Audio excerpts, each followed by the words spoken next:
So we're the University of Derby Online Learning. We've been offering online courses for over 13 years. So we have a team that have a wealth of experience in this knowledge, a lot of knowledge in the area of health and social care. And there's a picture of the university here, which is the University of Derby Online Campus. So our programs are designed in consultation with industry experts, so ensuring that all of our content is designed to be innovative and informative for the current and future needs of both healthcare and our students. Our academic team are based all over the world, and our online tutors are chosen for their specialist knowledge and experience in delivering online learning, as well as experienced in health and social care. So we ensure that our students have an informative and enjoyable learning experience. We also have a dedicated team of online learning advisors. They're here to support you for non-academic issues, and will be with you from the point of enrolment all the way through to your graduation. So our courses are designed to give you flexibility, study at times that suits you best. So whether you're working throughout the day or in the evening when you put your kids to bed, or after a shift or at the weekend, you can study when it suits you. You can access all the material 24/7. And the learning is conducted in a structured and supported environment with support and guidance from our academic team. There are still deadlines when you need to submit assignments at the end of your trimester or term, and you will also graduate with a recognised British University Award and be invited to attend a graduation ceremony here in Derby, which is a brilliant occasion, an opportunity to meet with students face to face as well as your academic team.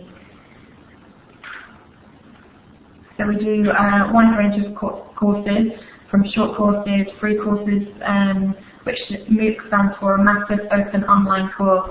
So we do run free courses on autism, ADHD and Asperger's. That one's recently gone, and I'm sure it will come back around in following months. We will always let you know on our website. We also have a dementia one that will be running at the end of the year. We have some new short courses that cover from social pedagogy all the way through CAMS, so child and adolescent mental health. We do postgraduate and undergraduate courses, so we really do have a breadth of courses that suit a variety of people.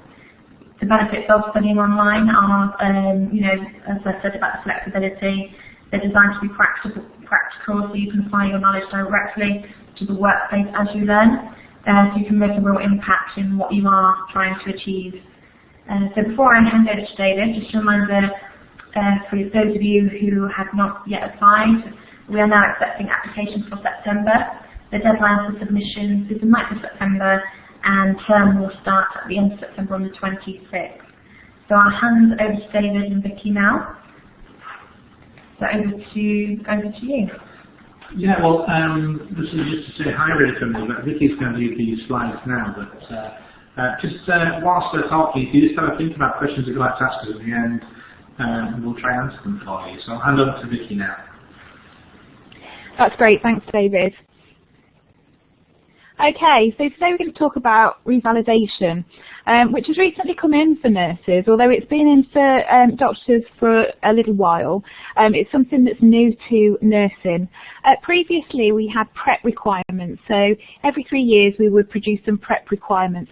The difficulty was that this wasn't really particularly well managed, and so the NMC have brought in a much more structured and rigorous process. Now I say rigorous, however it isn't actually that difficult. Revalidation is really quite easy, and it's going to help us to demonstrate that our nurses in the UK are safe and effective, and that we reflect the code of conduct, so our practice is really living the standards. As I said, it will take place every 3 years, so as a nurse you will be revalidating every 3 years, and you will have to do the set requirements of the revalidation for those 3 years. The other thing about revalidation is it must be submitted online. So you need to have an online account with the NMC, but we'll talk a little bit later about how you set one of those up. And again, that's not difficult. Let me just move on to the next slide. Okay, so the revalidation requirements. For a start off, you have to evidence that you've got 450 hours of practice. So that's over the 3 years though, so over those 3 years you need to be able to evidence. So doing that on the forms is quite easy. It'll ask you where you've worked in that period, and you need to be able to prove that you've worked for those 450 hours at set places over the past 3 years. Now, in addition to that, you also need to have completed 35 hours of continuing professional development.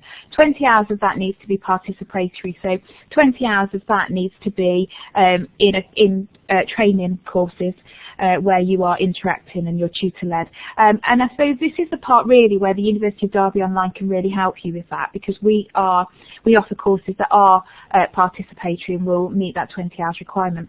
But I'll talk to you more about that in a little while. In addition to the 35 hours and your 450 hours of practice, you also need to complete 5 pieces of practice-related feedback. So those are simply times where you've perhaps had a conversation with a patient and they've given you some feedback, or a manager. It's very simple. They are just pieces of feedback that you can evidence that you are, again, living those standards of the code. And again, they're all linked to the code of practice. And it's the same with the 5 written reflective accounts. Again, these are accounts where you can evidence that you have completed continuing professional development. So you might do a reflection on a piece of CPD that you've done. You might do it on something that's happened in practice, something that is related to what you do and how you've learnt, really. And now the thing about those reflective accounts is they do need to link back to the code and the 4 parts of the code. So you either need to be able to say that they prioritise people, so that reflection prioritises the patients that you've worked with. It shows that you've practiced effectively. It shows that you've preserved safety, and it shows that you've promoted the professionalism and trust in the care that you've provided. So in addition to those, then what we have to do is we have to have a reflective discussion with an NMC registrant. So somebody within your practice who is also registered with the NMC. And that reflective discussion really is talking about where you are, where you've been in terms of your professional development, and looking at what you want to do in the future and how you think you can develop your practice. So really thinking about, I mean, as nurses, we reflect so much within our practice. And so, again, it's not difficult. It's a nice reflective conversation with somebody else who's also an NMC registrant. In addition to that, then what you have to do is you have to ensure that you can prove your health and character. So within the online form, it's very simple. You just need to be able to say that you are in good health, that you haven't had any problems in terms of disciplinaries or any issues within criminal offences or anything like that. So you need to be evidence that you're honest there and are saying that you're of good health and character. And then in addition to that, you need to be able to say that you've got indemnity insurance. Now, some of your professional organisations will provide indemnity insurance. So if you're working within the NHS, they themselves will have indemnity insurance. However, as a professional, it is advised that you also have your own indemnity insurance. Now, you can have that through a union. So I'm an RCN member. So I have indemnity insurance through that.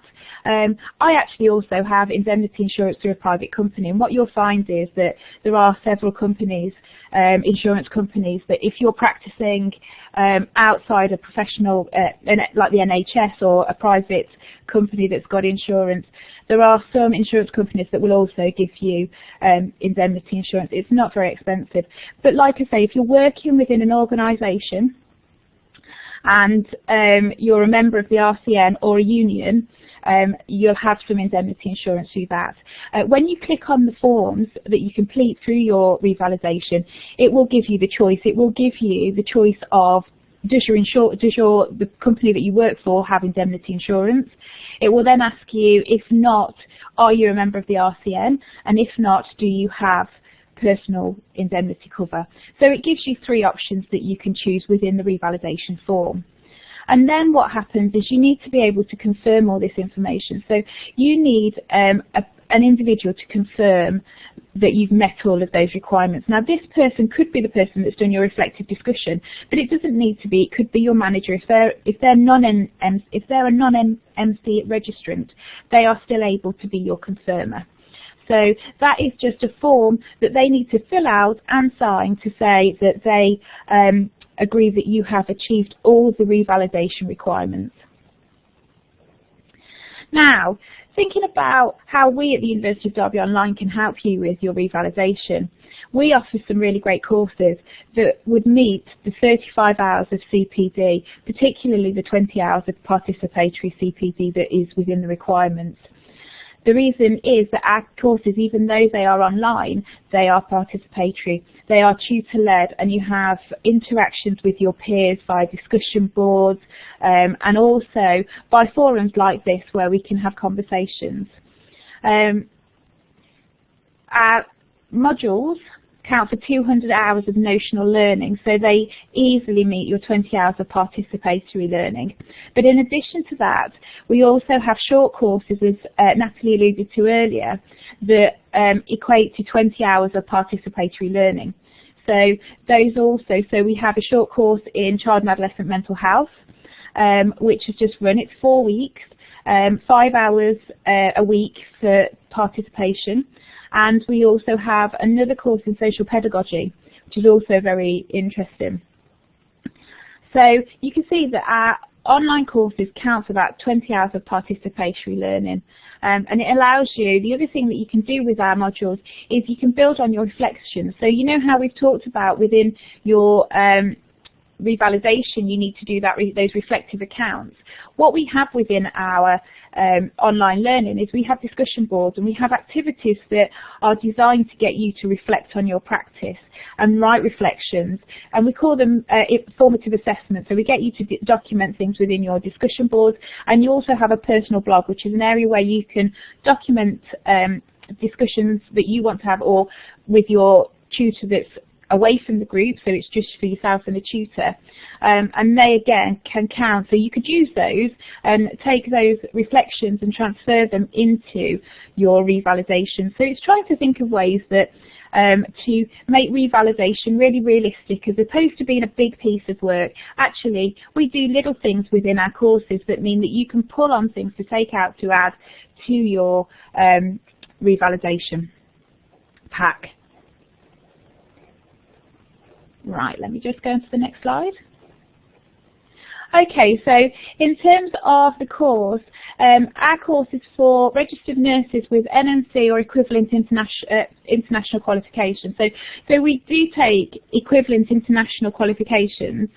We do take international qualifications. So if you're a registered nurse with the NMC or you have an international registration, you can still come onto our course. What you do need is to possess either a diploma or an advanced diploma in nursing studies or equivalent from the international qualification. And what is really important, what we say for our courses, is you need to be actively working as a nurse. Now, that could be as in education, or it could be within a specific practice area, but you do need to be working as a nurse to participate in our courses. And the reason is that actually we really focus our courses on practice, so you need to be able to draw on that experience, and you need to be able to put back into practice what you're learning within the modules.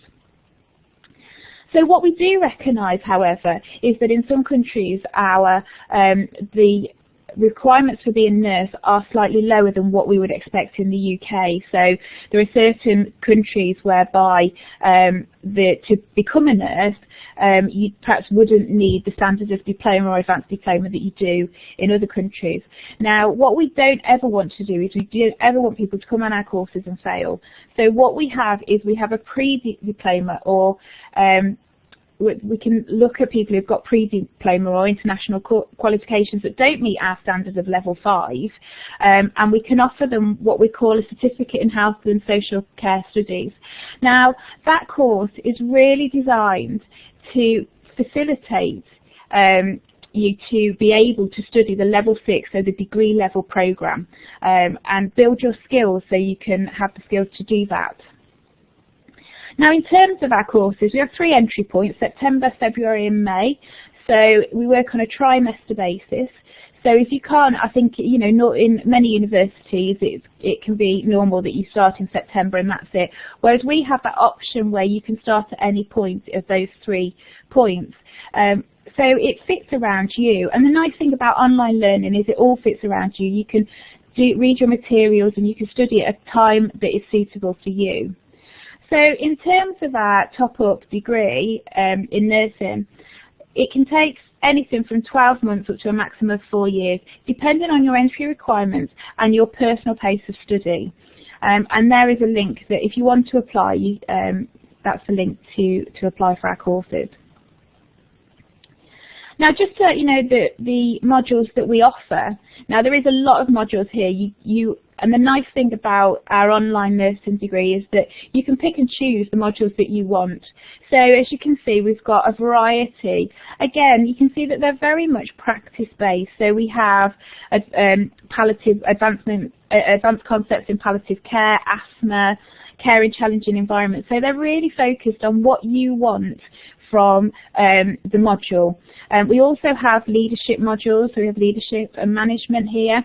And then, but if you're working in research, so if you're a research nurse, you can see that we've got some research modules as well to really ensure that there's something for everyone. Again, if you're mental health, we offer some courses on cognitive behaviour theory and practice.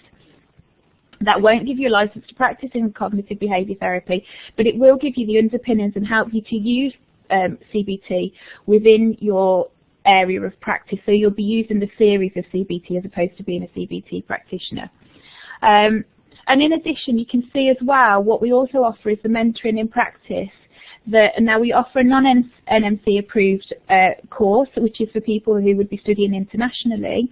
However, if you wanted to become a mentor in the UK, we can also offer you that mentoring in practice course, which is recognised by the NMC. So on completing that course, you would be able to mentor students in practice.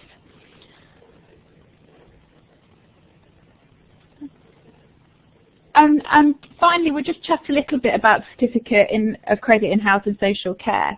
Now, this is what we were talking about earlier. This is the programme that if you've been out of study for a long time and you're not very confident about studying at degree level, or you have got an international qualification that perhaps doesn't meet the requirements of the BSc Nursing Top-Up course, this is the course that will help you to build your skills to enable you to progress on to further study.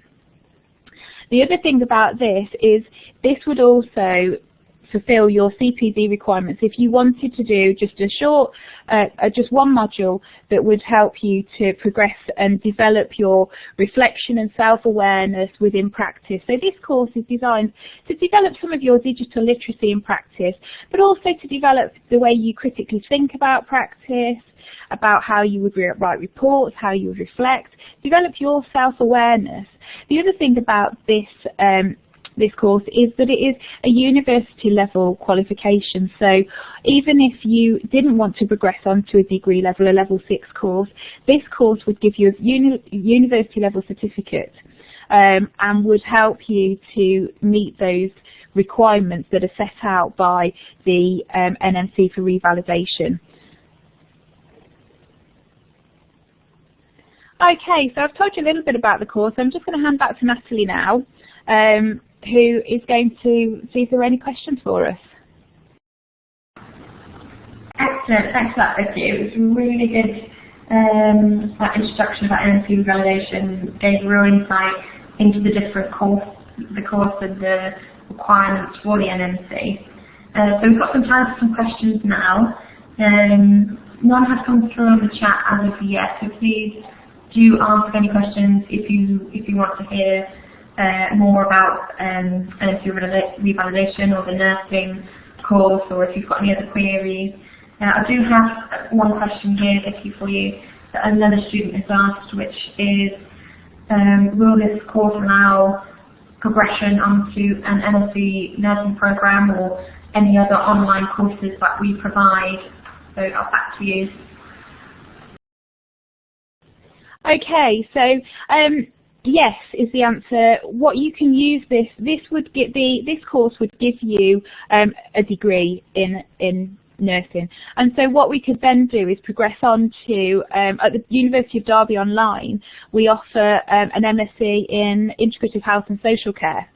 So there is the option there that if you progress through your level 6, your degree work, and you wish to carry on and go on to onto a master's level course online, we offer an MSc in Integrative Health and Social Care, and that's got some really interesting modules. Again, we can often, some people who want to do those masters want to develop into management and leadership, so we've got modules within there into management and leadership. We've got specific modules in dementia, some research modules, so it's really beneficial in doing this course if you want to progress on to a master's level. So this would give you, and I think it's important to recognise that although it's online, it still gives you a university qualification degree. Your degree certificate, when you graduate from the University of Derby Online, doesn't actually say it's online, it's a degree from the University of Derby. So you can progress with this course onto any master's programme, but at the University of Derby Online we do offer a master's in Integrative Health and Social Care. And what some people do as well is they do deviate when they get onto the master's level, and some of our students have gone on to do MAs in business and things like that. So there are options out there of what you can do after completing this course. Excellent, thanks for that, Vicky. I've got a question come through from Steve, so thank you for that, sending that question in. It is, if I'm working in cancer research, can I still take modules that are outside my main clinical area, for example, palliative care concepts, CBT, so your cognitive behaviour therapies, distress, asthma, for instance? So what's your thoughts on that? Absolutely. Definitely you can. You can choose, you tailor this course for you, so you can choose the modules that suit you and you want to learn about. What some people do is they come onto this course and what they want to do is they want to make a change in their career. So some people to do it to make that change in their career, so they take modules that are more related to where they want to go as opposed to where they are at the present time. The other thing that I would say specifically about the CBT module is that is, well, the CBT modules, and there are actually 3 of those. They are great for integrating those into your practice. Certainly, you know, working as maybe a cancer ward, maybe, what you will find is that you will find many of your patients have anxieties, they will present with depressive symptoms, you have the bereavement elements of it, and those CBT modules will facilitate you to learn about the concepts of CBT, and then you can apply those to your practice. So effectively, they fit with any area of practice. So yes is the answer to your question, Steve. You can take whatever you want to take that fits with the path that you want to take. Brilliant, thanks for that, Vicky. I've also got one here which is very similar to Steve's. Oh, hang on, I think Steve's writing one more question, so I'll let him write the question.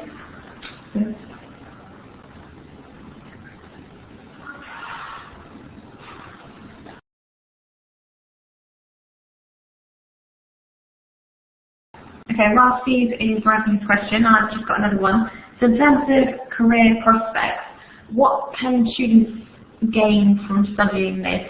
What kind of recognition will they get from studying the course? Well, what we know about nursing in the UK is that nursing is becoming a degree profession. So now if you want to become a nurse, there is no diploma courses out there. And what is happening is that employers are looking for degrees now as opposed to diplomas. So what this would do is this would effectively facilitate you in gaining more jobs, I think. I have to say is I've worked for many years as a manager within healthcare within the NHS, and I mean the couple of things that I look for is I look for that in the application, in the CVs, I look for their level of qualification. If I know that they've got a degree, I know that they've got levels of critique, I know that they've got good levels of reflection, and that they can develop. Now, what I would say is I don't always go on that, because what I want to know when I take people in practice is that I want to know that they can also do their job and they can do it well. So within those applications and also within interview, one of the things that I was always keen to do was to pull out what training that they'd done to support, what evidence base could they put in. So in terms of career development, I mean, we've talked a little bit about how you can take modules that's really are specific to practice and can grow you into grow your knowledge within certain areas. But in addition, within interviews, you're able to take that knowledge that you've learned from those modules and really give that into the interview and prove that you can apply that evidence to practice. And I think that's really, really important. And I'm just going to read Steve's question now. It says, is there someone I can speak to about the accreditation of prior learning? I have a few standalone modules at level 6. Could that shorten my time on the online top-up? Yes, it could, Steve. What you would need to do is, if you have a chat with the admissions advisor, they will give you advice. We do a recognition of prior learning, so we would have a look at the modules that you've got, look at where they were from, and we could certainly shorten, if they are relevant, it would certainly shorten the amount of modules that you would need to do. Does David want to add anything to that? Yeah, I'll just add to that, if that's okay with you. So if you get in touch, as Vicky said, if you get in touch with our admissions advisor, she'll be able to give you some more advice on how to apply for that. But what we do allow is up to 50% of the award can be claimed for, so you can claim for 60 credits out of the 120 credits, so you can probably get 3 modules. If you have an advanced diploma, that's regardless the same as well. We also ask that they're within the last sort of 5 years, just to make sure that they are relevant and still clinically applicable. We would also have to map them to existing modules on our program. So for example, if you've done something on medical law, for instance, we can map that to the module that we have on the program. We also have a negotiated module, which is also level 6, which is kind of a catch-all module, which is where students can negotiate their own learning, and often we can use that for recognition of prior learning and mapping that across. So what I would say, Steve, is get in touch with our admissions advisor, and we'll have a look at your application. Almost certainly you will be able to shorten your course that you have to do. Then we might be able to finish in 1 year rather than 2, for instance. Okay, that's great. Thanks, Vicky and David, for answering the questions. If you do have any further questions, please do ask them now. We'll get in touch with our admissions team, who will be more than happy to help. If you haven't applied and you would like to join us this September, you can do so by applying online. The application deadline is the 9th of September, but term does not start until the 26th of September. So thank you everybody for attending. We'll make this recording available on our website early next week, especially if you want to recap anything on the NMC Revalidation